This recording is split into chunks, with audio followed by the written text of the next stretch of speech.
Maghreb Orient Express, bienvenue à tous au programme. Aujourd'hui, de l'espoir dans une région tourmentée. Avec nous sur le plateau de MOE sur TV5 Monde, Kenza Aloui et Inès Veil-Rochant. Bienvenue à toutes les deux. Vous êtes les cofondatrices de Pèlerinage en décalage, le premier festival artistique et culturel israélo-palestinien indépendant. Ce sera les 24 et 25 mai prochains à la Bellevilloise à Paris.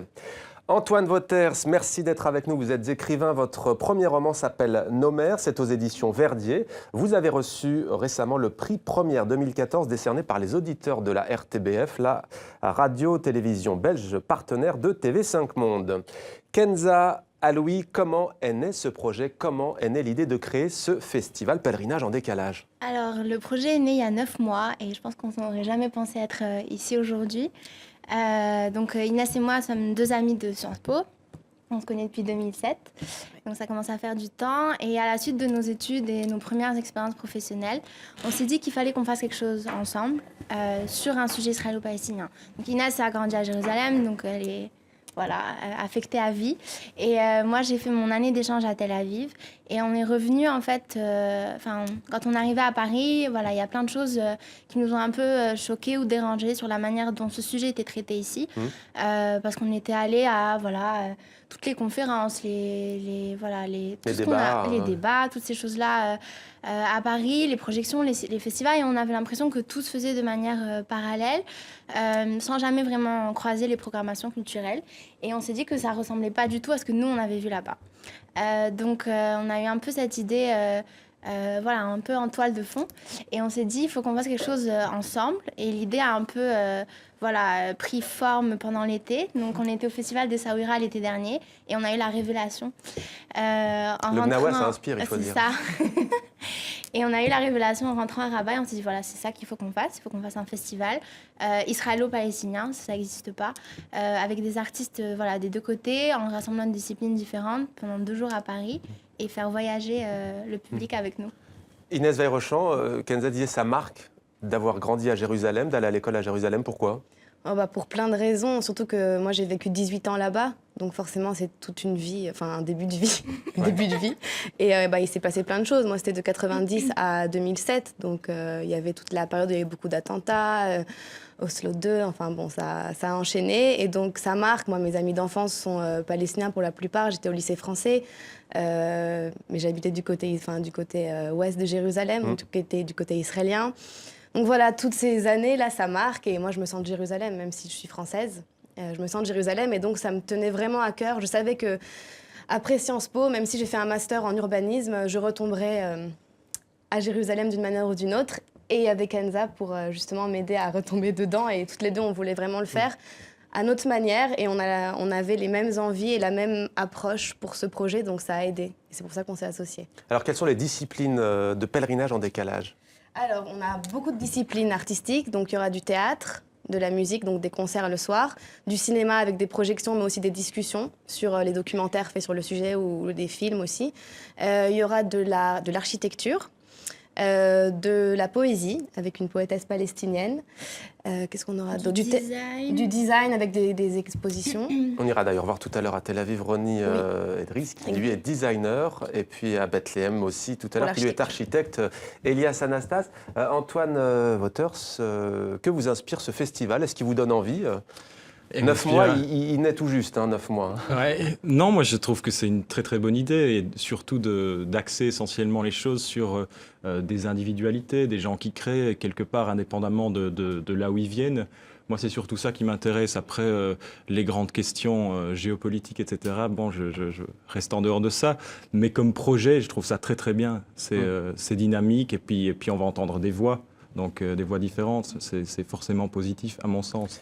Pèlerinage en décalage, on regarde tout de suite un aperçu, la bande-annonce. The State Department has just announced that Mideast peace talks between Israel and the Palestinian Authority are...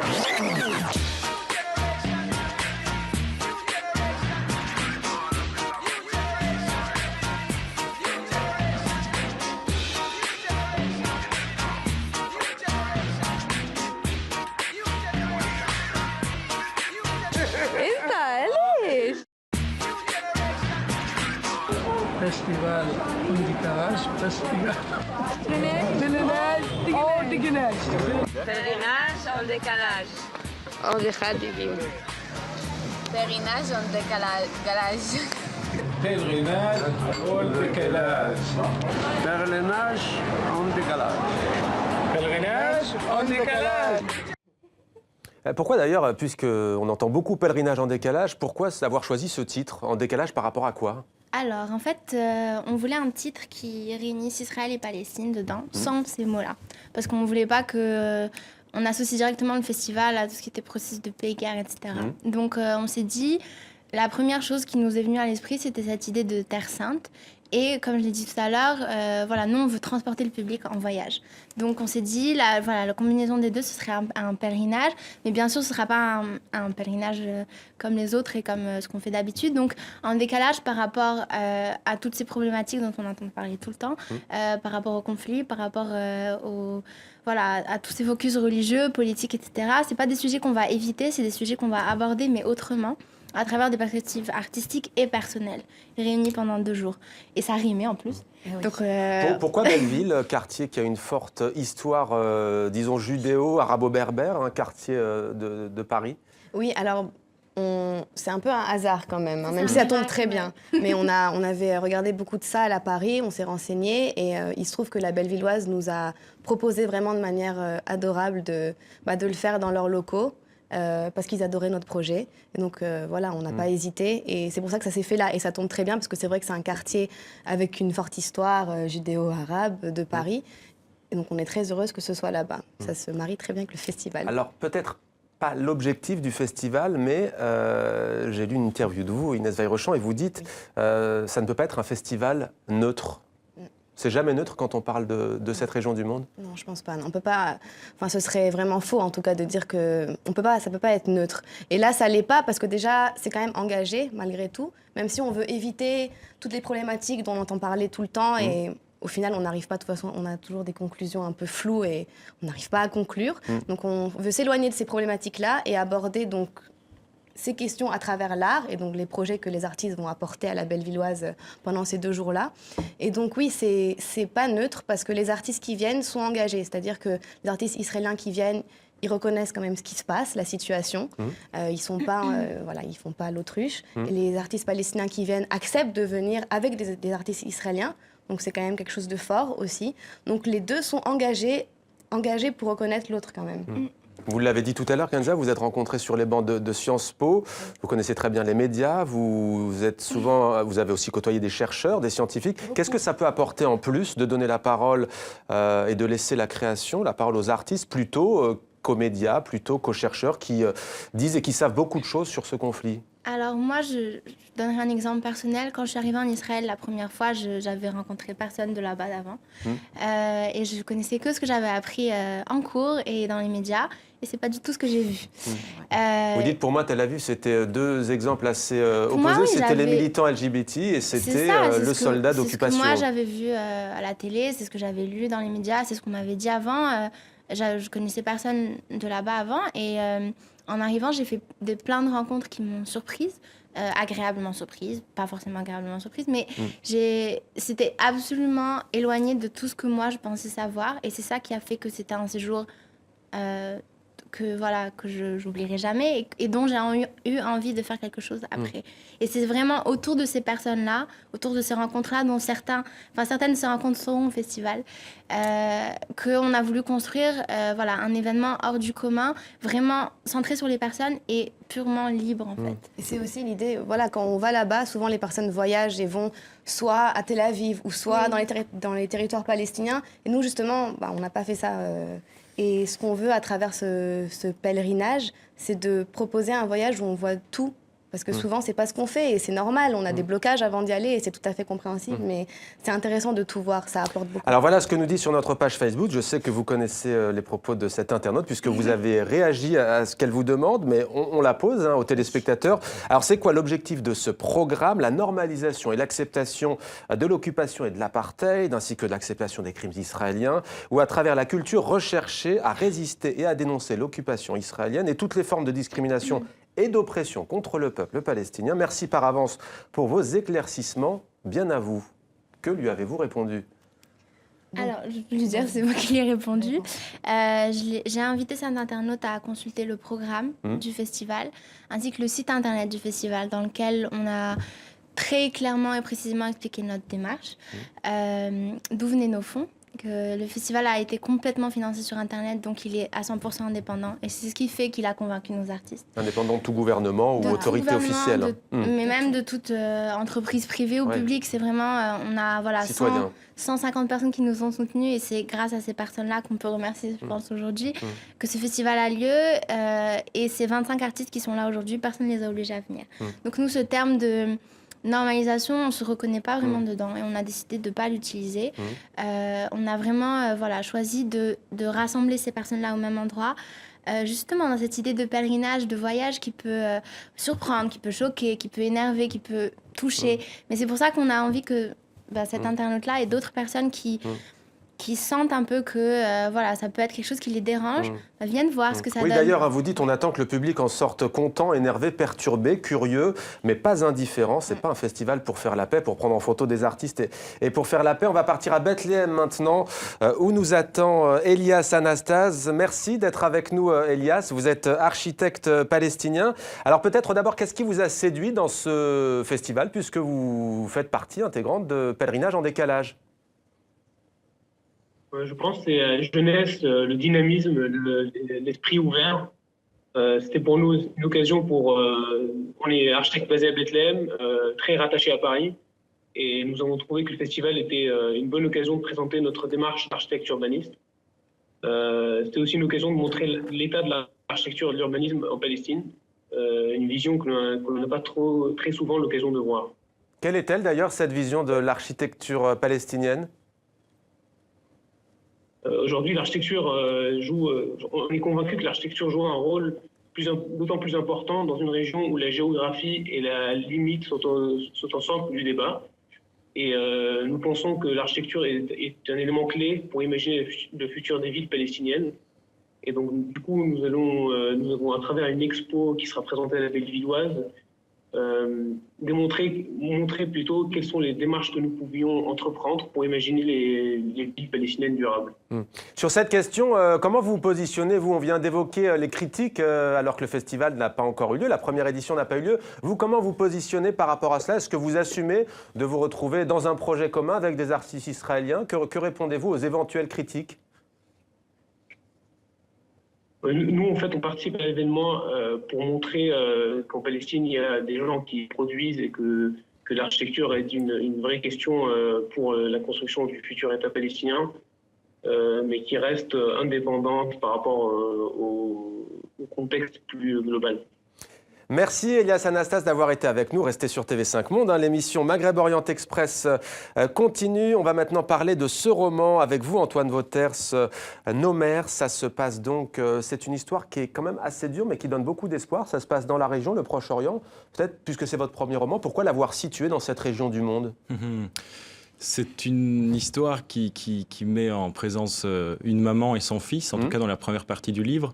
Leur relation est assez compliquée, elle est ambiguë. La maman décide en fait d'enfermer son fils dans un grenier pour lui cacher les horreurs du monde. Au départ, on ne sait pas très bien où ça se passe, mais on comprend assez vite qu'il s'agit du Liban. Et comme leur relation est passionnelle et en même temps contrariée par des tas de choses, le fait que le papa est mort pendant les conflits, etc., moi j'ai trouvé que le cadre du Liban où j'ai voyagé et qui est, on parlait d'urbanisme là récemment, dévasté sur le plan architectural, etc., que tout ça, avec la frénésie de vie que ça fait rejaillir par la suite, que tout ça se mariait très très bien en fait. Un côté désespéré, brisé, et en même temps une envie de reconstruire quelque chose. Avec tous les contrastes que ça engendre. Avec tous les contrastes, l'ambivalence constante de ce que ça produit sur le terrain. Et donc il y avait à mon avis un parallèle à faire entre le terrain affectif, émotionnel de cette relation-là et puis le contexte plus général. Mais c'est pas un livre sur le Liban, c'est un livre à mon avis plutôt sur une relation mère-fils qui évolue d'ailleurs au fur et à mesure que ce jeune héros d'ailleurs va sortir de l'enfer. Racontez-nous comment, sans tout dévoiler bien entendu. Disons qu'il a différentes stratégies. Sa première, c'est quand il est enfermé au Liban par sa maman qui veut lui cacher les horreurs du monde. En fait, c'est son objectif. Elle ne veut pas lui montrer la guerre, elle ne veut pas en entendre parler, elle ne veut pas lui avouer qu'elle est brisée par ce qu'elle a vécu, ce qu'elle a vu. Et là, quand il est dans ce grenier, seul, je pense comme beaucoup de gens le feraient, quand on est seul et enfermé, lui va s'inventer un monde imaginaire. Il va s'inventer des amis. Et c'est ça qui, dans un premier temps, va lui permettre de tenir le coup. Et puis quand il va être adopté, parce que son parcours va évoluer, il va se retrouver ici en France ou en Belgique, dans les Ardennes en tout cas. Là, il va avoir d'autres techniques, d'autres stratégies de survie, parce qu'il s'agit toujours de ça. Il a été déraciné complètement. Il est évident que quand il arrive dans son nouveau pays, il ne peut plus être dans un processus de mensonge, d'invention. La réalité le rattrape, on la peut réalité dire, le rattrape. Et là, il accède à une parole en jeu. Il doit s'accrocher au monde qui est là, tangible et réel. Et donc là, il va essayer bizarrement de prendre soin de sa maman adoptive, qui, elle, ne parvient pas tout à fait à s'occuper de lui. Alors, un premier roman vibrant, voilà ce que l'on peut lire, d'une force qui vous donne le courage d'aimer la vie. Comment avez-vous découvert cette région, le Liban ? C'était un voyage en 2009 pour le Salon du Livre de Beyrouth. On m'avait invité pour un petit livre que j'avais écrit à l'époque. Salon francophone ? Salon francophone, oui. Et puis voilà, en fait, avec les éditions Malmström qui m'avaient publié à l'époque, on a fait une sorte de tournée dans le pays. Et en fait, c'est la rencontre avec les gens c'est essentiellement ça d'ailleurs qui m'a donné envie de placer l'intrigue, en tout cas au début du bouquin, là-bas au Liban. Ce monde brisé, mais qui en même temps veut renaître. Et c'est aussi terriblement important, la place du non-dit. La guerre était là extrêmement présente et en même temps on a du mal à en parler avec les gens, comme si on ne pouvait pas le dire. Et ça aussi, ça rejoint la relation mère-fils qu'il y a dans le bouquin, où le non-dit est finalement le central. Donc il y a ça aussi qui m'intéressait beaucoup. Alors, un réalisateur que vous connaissez bien, toutes les deux maintenant, Kamel Ashkar, il était venu sur le plateau de Maghreb Orient Express pour nous parler de son film Tinrir Jérusalem, Les échos du Mela. Il prépare en ce moment Tout ce qui fut sera, pour peu qu'on s'en souvienne, c'est le titre provisoire, phrase d'Aragon. Alors, un extrait sera projeté au festival Pèlerinage en décalage. On va regarder en exclusivité sur TV5 Monde un avant-goût et on en parle juste après.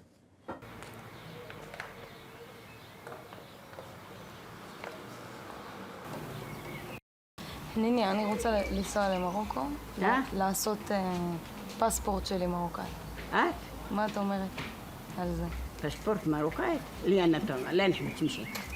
אני כהנה, אבל אני רוצה כאילו שיהיה לי גם פספורט חוץ. למה לא? גם אני יש לי. יש לך? בטח. מצאתי סבתא חדשה. תודה, תהיה בריאה וכהונה.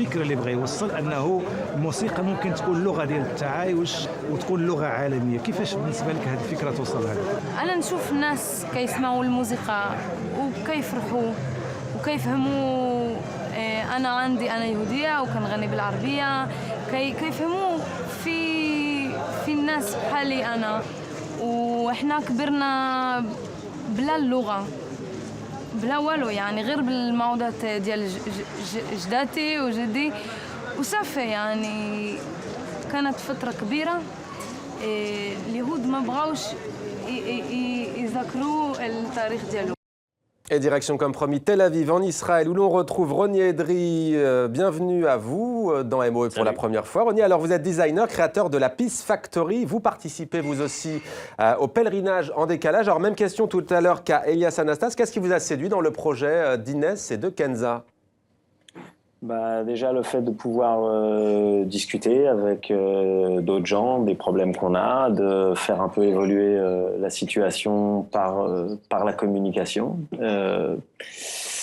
Voilà quoi, en gros, nous ce qu'on fait ici, c'est surtout essayer de faire se rencontrer les gens via les médias sociaux, donc Facebook, tout ça. Donc le fait d'aller en France et d'essayer un peu de faire partager cette histoire-là, moi voilà, ça m'intéresse. Alors concrètement, vous, comment vous allez y prendre part à ce festival, Ronnie ? Eh ben, moi et ma contrepartie palestinienne, c'est-à-dire moi, je suis le fondeur de la Peace Factory, mais dans cette Peace Factory, donc il y a plusieurs pages. Donc il y a une page, la grosse page, c'est la page qui s'appelle Israel Loves Iran, où un peu tout a commencé. On a une page qui s'appelle Israel Love Palestine, Palestine Love Israel. Et donc Joujou de la page Palestine Love Israel et moi, on va aller à Paris ce week-end. On y va vraiment, en vrai, pour un peu expliquer ce qu'on fait. Merci beaucoup à vous, Ronnie Idriss. Je rappelle que vous êtes designer. Merci d'avoir été dans MOE aujourd'hui avec nous. Kenza Aloui, quand vous êtes allé en Israël, vous dites le domaine dans lequel j'ai le plus appris, c'est sur le Maroc. Expliquez-nous, ça fait écho d'ailleurs au travail de Kamel Ashkar. Tout à fait, en fait, c'est aussi une des raisons pour lesquelles je suis très contente que Nettoie soit là et Kamel puisse projeter les extraits de son film. Moi, je savais qu'il y avait eu des Juifs au Maroc, je savais que voilà, ça faisait une partie de mon histoire, mais j'avais pas vraiment d'exemple humain, d'histoire en fait. Et j'en ai rencontré énormément là-bas, en très peu de temps. Qui parlent d'Arija pour les plus anciens, souvent, qui sont, le dialecte marocain. Qui sont super contents que vous soyez là, qui ont plein de choses à vous raconter, voilà. Et c'est des histoires incroyables, des gens qui viennent de partout du Maroc. On parlait des Juifs berbères avec Kamel, mais voilà, de la ville natale de mon père, de ma mère. Voilà, donc c'est des choses qui sont très touchantes. Et c'est un peu des histoires croisées qu'on va essayer aussi de montrer pendant le festival. Donc dimanche soir, avec le concert de Netal Kayam et les projections de Kamel. Très rapidement à l'avenir, Inès, après Paris, vous avez des envies d'ailleurs, puisqu'on a un titre qui invite au voyage, Pèlerinage en décalage. Quelques villes. Sûr. Quelques villes. On aimerait vraiment refaire des éditions à Berlin, à New York. Déjà, Marseille, on nous a beaucoup conseillé de faire Marseille, avec le côté méditerranéen. Et en fait, à long terme, ce serait bien de le faire à Tanger, à Alexandrie. Téhéran, vous dites aussi, en Iran. Ouais, ça va être compliqué, mais Téhéran, Beyrouth... Antoine Wauters, elles n'ont pas dit Bruxelles, mais bon, j'imagine que vous les invitez. Un petit peu délaissé, c'est pas grave. Bruxelles ou notre ville belge. Ça pourrait on a une troupe de théâtre belge qui vient. Voilà, et sans doute pourquoi pas Tunis d'ailleurs, où je vous propose de partir, où nous attend un avocat. Pourquoi un avocat ? Eh bien parce que l'un de ses clients, et pas n'importe lequel, une figure de la révolution tunisienne, en l'occurrence Aziz Amami, a été arrêté dans la nuit de lundi à mardi avec un photographe tunisien. Depuis donc, on va essayer de voir comment vont-ils. Est-ce que vous êtes avec nous, Razim Rabet, pardon ? Oui, je vous écoute. Vous nous entendez Bonjour, bien, Mohamed. d'accord. Première question, tout simplement, comment vont-ils tous les deux à l'heure qu'il est ? Ils vont plutôt bien. Certes, ils sont actuellement en prison, mais ils restent déterminés, combatifs, droit dans leurs bottes. Ce ne sont pas des criminels, ce sont des militants, des héros de la nation. Alors Sabri Benlouka, pardonnez-moi, le nom du photographe ne me revenait pas. Que leur reproche exactement la justice tunisienne ? Oui, la police essaie de leur coller une affaire de consommation de cannabis. La vérité est que la justice devra trancher dans un procès politique. Pour ceux qui connaissent Aziz Amami, ils savent que c'est un jeune militant, un militantisme qu'il a commencé à l'âge de 17 ans, c'est-à-dire il y a à peu près une vingtaine d'années. Pour ceux qui connaissent Aziz, ils savent très bien que c'est un esprit libre, un esprit épris de justice et d'égalité pour son peuple et toute l'humanité. Cet homme qui a toujours été aux côtés des plus faibles, des sans-grades, se fout de philosophie, se passionner de Spinoza, de Nietzsche, de Kant. Et en réalité, quelques jours avant son arrestation, Aziz a fait une sortie médiatique très controversée. Il a apporté son soutien à des jeunes qui ont été récemment emprisonnés parce qu'ils ont tout simplement brûlé des postes de police pendant la Révolution. Il a révélé que certains commissariats ont été brûlés par la police elle-même afin de faire disparaître certaines preuves de leurs propres mains. Il a mis en cause des agents de police de la Goulette, c'est un commissariat de la Goulette dans la banlieue nord de Tunis. Ces mêmes agents l'ont arrêté, agressé, casser le nez, puis interroger. Alors, Razim Rabet, on voyait à l'image Aziz Amami, puisqu'il est déjà venu dans Maghreb Orient Express. Alors, on est un peu pris par le temps, mais je rappelle quand même que vous êtes à l'initiative du collectif citoyen Al Sajin 52, ça veut dire prisonnier 52. Alors, pourquoi 52 ? Puisque c'est cette fameuse loi 52 qui pénalise durement la consommation de cannabis, loi sur les stupéfiants. Je précise juste que vous avez adressé une lettre ouverte au chef du gouvernement provisoire, Mehdi Joma, pour lui demander d'intervenir sur ce sujet et qu'un tiers des prisonniers en Tunisie le sont sous le coup donc, de cette loi 52 sur les stupéfiants. Merci à tous les trois. Merci Razim Rabet d'avoir été avec nous sur TV5 Monde. Merci à vous Antoine Wauters. Kenza Aloui, merci. Merci à vous Inès Veil-Rochant. Bonne continuation à vous. Merci à vous d'être fidèles à MOE. Les coulisses, les temps forts de l'émission sur les réseaux sociaux. À dimanche prochain pour une nouvelle émission.